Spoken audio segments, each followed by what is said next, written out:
Si parte, siamo dentro a Rana Verona contro Yuasa Battery Grottazzolina. Subito in difficoltà la ricezione di Verona e il primo punto per Grottazzolina. Va potente a sollecitare Fedrizzi, l'attacco di Magalini, la palla che carambola sul muro ed è vincente il muro di Verona. 25-21 al termine del primo set. Verona che parte lenta, prosegue ripartendo nel secondo set. Deve allontanarsi dalla rete Falaschi, l'attacco di Fedrizzi. Buon lavoro in diagonale per Fedrizzi. Christensen su Fedrizzi che lavora bene, l'attacco ancora di Golzadeh, buon lavoro in difesa di Verona. Keita, che forza!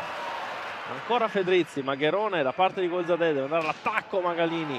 Il muro 3 di Verona, Christensen verso Keita, di nuovo verso l'attacco di Darlan, con Ortenzi che protesta in maniera molto... Il coach di Grottazzolina non ha ancora digerito la chiamata precedente. Una slash intanto con Verona che va all'attacco con Keita, però c'è il muro da parte di Grottazzolina, il punto da parte degli ospiti. Il giocatore nativo di Verona, cresciuto a Verona, oggi contro la squadra della sua città.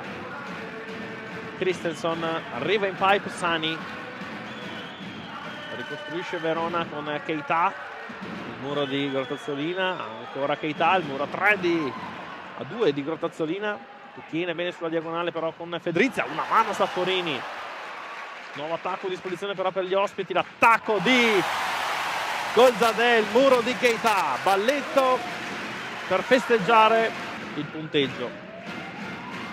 Christensen, Magalini che lavora molto bene in ricezione, poi però il muro di cortesia sull'attacco in primo tempo di Petkov.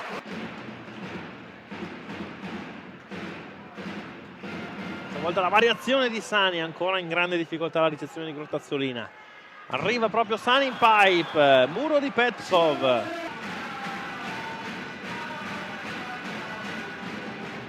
Glatz acaba bene in ricezione, poi l'attacco in pipe. Palla che finisce nel campo di Verona, c'è un tocco da parte di Grottazzolina a muro, il duello poi vinto a 2 mani, l'attacco di Fedrizzi, Falaschi che deve appoggiare. Christensen arriva in pipe, Glatz, questa volta è vincente la pipe per Lucas Glatz che si prende i meritati applausi, anzi pardon, Golzadeh mette in difficoltà Glatz, poi Darlan con il Bagherone poi che manda il pallone di Sani.